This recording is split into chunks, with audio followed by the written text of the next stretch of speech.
आइयो आइए दोस्तों, मिलते हैं फिर मैं त्रिकोणमिति के नए फार्मूले, कुछ सेकंड फार्मूले के नए पार्ट को नहीं, दूसरा पार्ट को लेकर आया हूँ। त्रिकोणमिति के फार्मूला जो होता है किस तरह से निकाले जाते हैं मैं उसे बताऊंगा।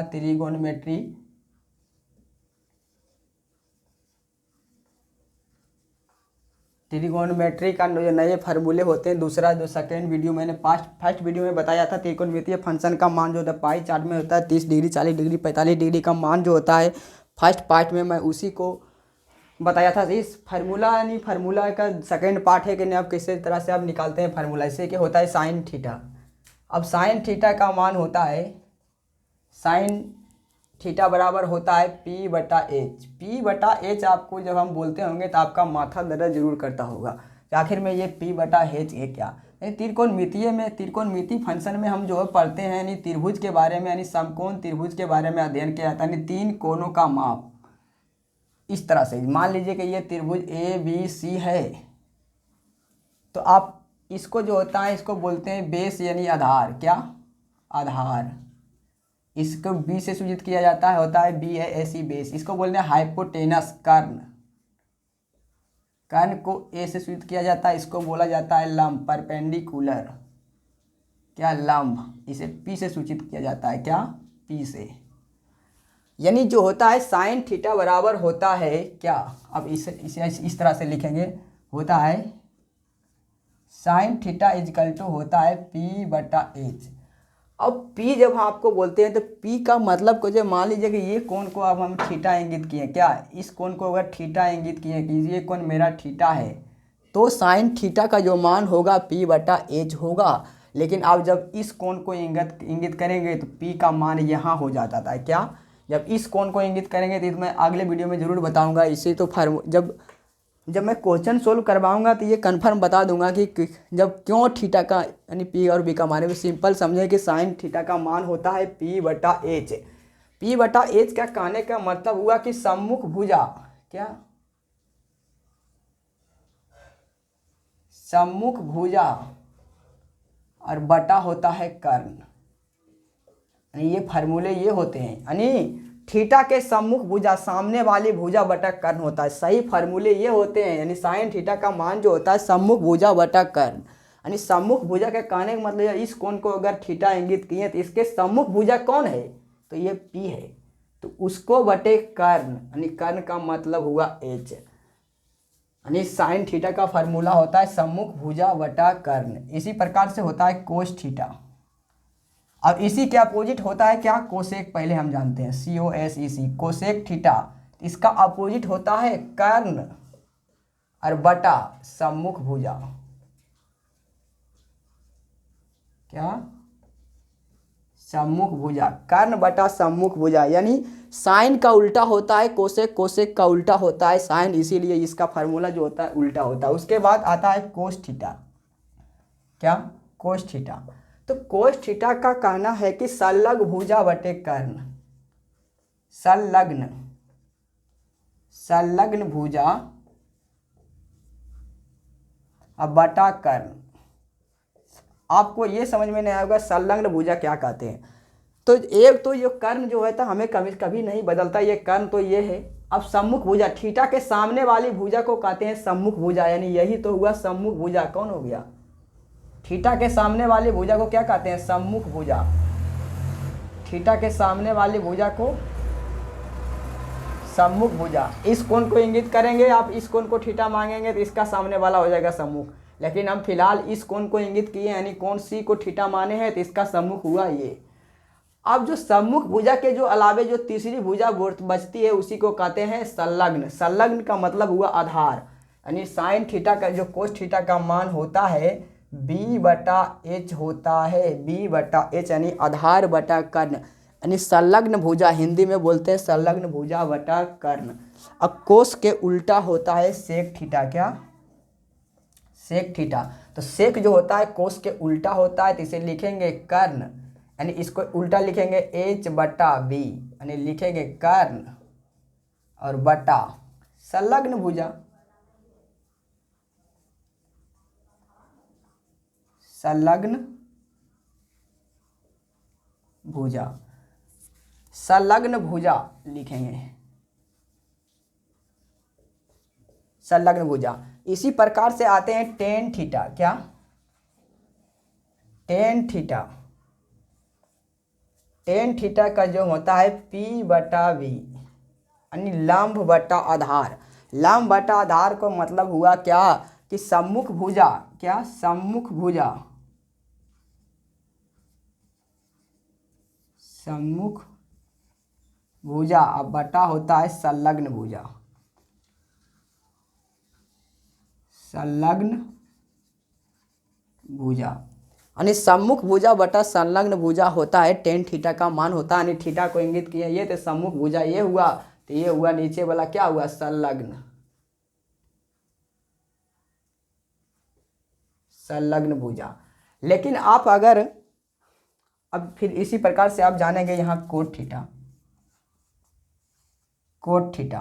तो कोट जो होता है इसका उल्टा होता है, यानी बी बटा पी, तो बी बटा इसका उल्टा लिख लेंगे संलग्न भुजा बटा सम्मुख भुजा। ये फंक्शन होते हैं त्रिकोणमितीय के फार्मूले निकालने का, यानी ये सही फार्मूले ये होते हैं, सम्मुख भुजा बटे संलग्न भुजा। लेकिन जब हम इस कोण को इंगित किए तो क्या, इस कोण को इंगित किए तो ये फार्मूले बनेंगे। लेकिन हम ये थीटा जो यहाँ नहीं मानकर, बल्कि हम थीटा आप कहेंगे कि नहीं थीटा जो है ए के सामने है, क्या, थीटा ए के सामने है, तो बस इसमें चेंजिंग कुछ नहीं होगा, बस इसका मान पलट जाएगा। यानी ये आधार जो था, अब ये आधार यहाँ नहीं बल्कि आधार यहाँ हो जाएगा, और लंब यहाँ नहीं बल्कि यहाँ, क्योंकि मेरा थीटा का जो मान है ये बदल गया है, क्योंकि थीटा का मान जो है मेरा बदल गया है, अब यहाँ हो गया है, यानी थीटा अब यहाँ है, तो ये हो जाएगा पी लंब, क्या, ये हो जाएगा लंब, और ये हो जाएगा आधार, यानी बी। अब यानी ये हो गया सम्मुख, ये हो जाएगा सम्मुख, और ये हो जाएगा संलग्न। बस इतना ही चेंज होता है कि अब जब थीटा ऊपर मानेंगे तो इसके सामने, थीटा के सामने वाला हो जाएगा सम्मुख।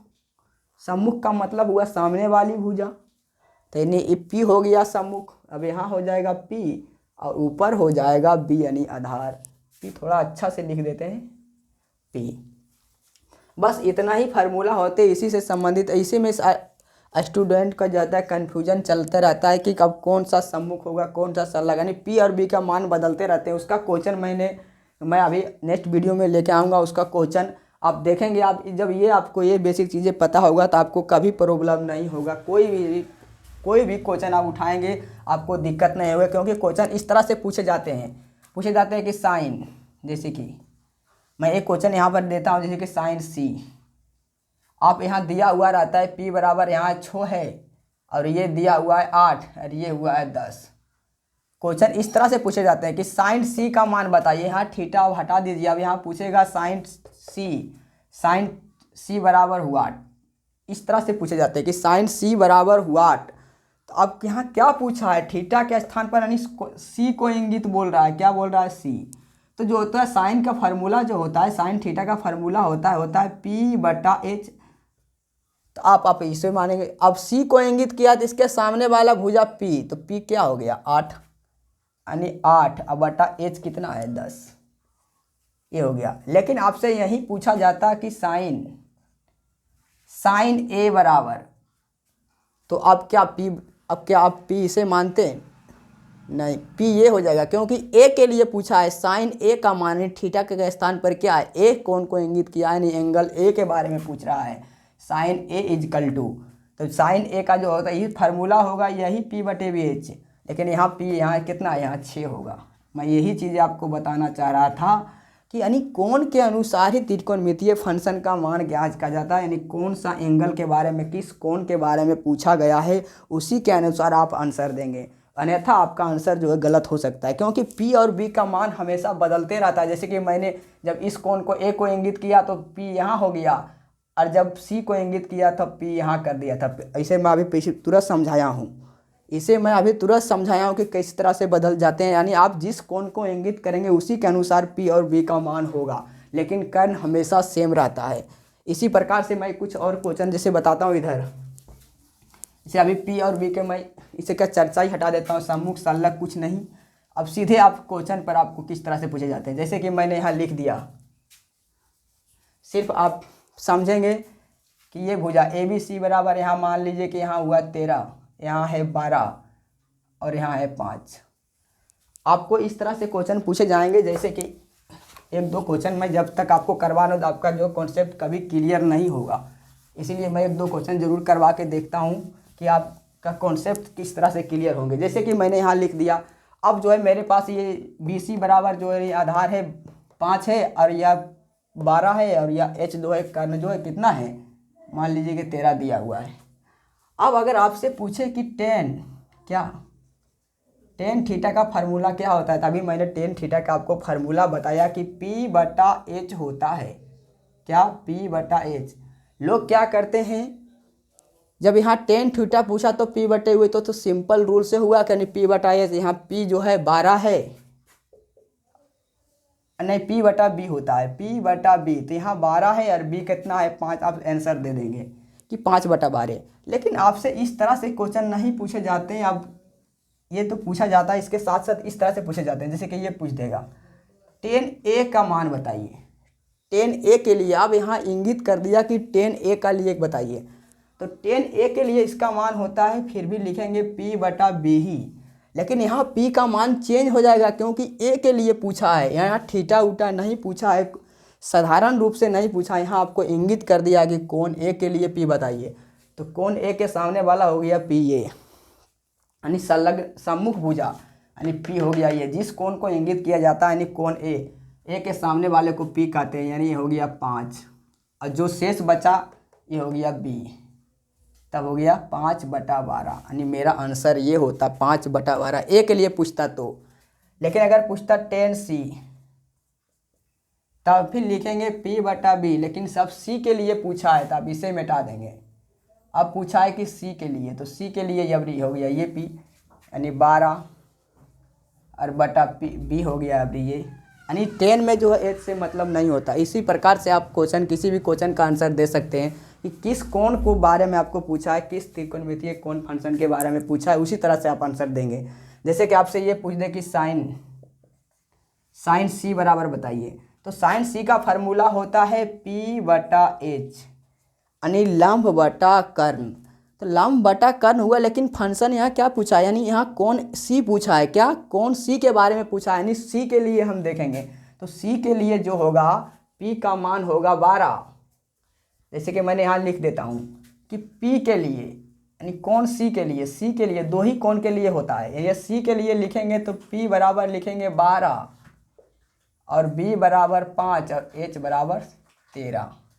इधर मैं लिख देता हूँ, फिर यहाँ लिख देता हूँ कोण A के लिए, तो लिखेंगे P बराबर, यानी P के A के लिए सामने हो गया, तो यहाँ P बराबर हो गया 5 और B बराबर हो गया 12 और H तो हमेशा सेम ही रहता है, तो H बराबर 13। अब यहाँ आपको किस तरह से पूछा गया है, साइन C के लिए पूछा गया है, तब C के लिए देखेंगे P कितना है 12, H कितना, H तो सेम ही रहता है, ये हो गया।